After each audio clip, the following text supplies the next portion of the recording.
Happy Friday, everybody. I am Aaron Norris. It is February 18th. Lots of news out this week on foreclosure and sales data.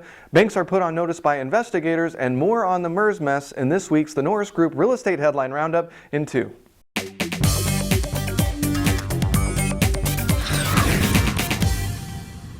National Association of Realtors reports sales increase in 49 states in the fourth quarter of 2010. The California Association of Realtors puts out this week that home sales increased for the third straight month, up 5.1% from the previous month, as did existing inventory up to 6.7 months. Prices were down in California 8.6% for the month and 2% for 2010. California Association of Realtors also notes that the time to sell a home increased from 32.9 days in January of 2010 to 61.8 days in January of 2011. That's not good news. DataQuick reports sales of $1 million homes rise nationwide for the first time since 2005. Foreclosure Radar reports that properties that went back to the bank were up 51%, and those that went to third parties were up 52.7% in California. This is due mostly to robo-signing issues being resolved somewhat and foreclosures being released onto the market. And the Federal Open Market Committee voted unanimously this week to keep the target federal funds rate at 0 to 0.25%. One other report of note is the Mortgage Bankers Association releasing their report that outstanding mortgage delinquencies are down across the board to 8.22%. That's actually down from around close to 10% a year ago. But this does not include loans currently in some form of foreclosure. Okay, a bit of a long story, but stick with me. John Walsh with the Office of the Comptroller of the Currency reported to the Senate Banking Committee this week in a much publicized investigation into the foreclosure and servicing processes of 14 companies.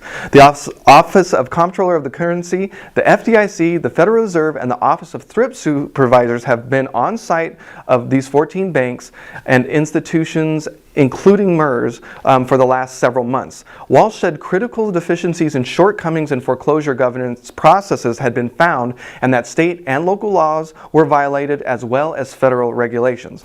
Regulators are finalizing actions that will include penalties against these banks as well as remediation to borrowers financially harmed in the process. However, Walsh did testify that loans sent to foreclosures were typically seriously delinquent and documentation of ownership was maintained by the banks. Only a small number of foreclosures should not have happened. Now, keep in mind that there's a separate investigation by the attorneys general which has not been finished yet, and they're still in discussion with fines and penalties. And it appears, according to the Wall Street Journal, they are looking into a coordinated settlement along with these federal investigations. So I'm sure we'll be hearing a lot more about that next month. Speaking of MERS, a New York judge ruled that MERS could not foreclose on behalf of its members. However, two other judges in different states ruled that it could. So MERS has decided to shortly announce a proposed amendment to Membership Rule 8, requiring members not to foreclose in MERS's name, of course raising the eyebrows of many attorneys all over the country, sort of signifying that they were wrong to begin with. So the MERS issue is not done quite yet. That's it for the news this week. We'd love to hear from you. Leave a comment on YouTube or Facebook. It's hard to catch all the stories, and we'd love to know if we missed one. Check out the radio show this week. We've got Ben Gay III as we go back live with the radio show. He's been on before. He's a sales genius, and we're looking very forward to talking to him.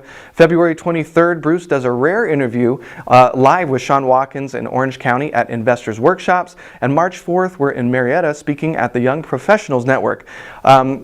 Check out our website for hard money loans at thenorrisgroup.com or Trustdeed Investments. You can find out more information about those at tngtrustdeeds.com. Have a fantastic weekend, and we'll see you next week.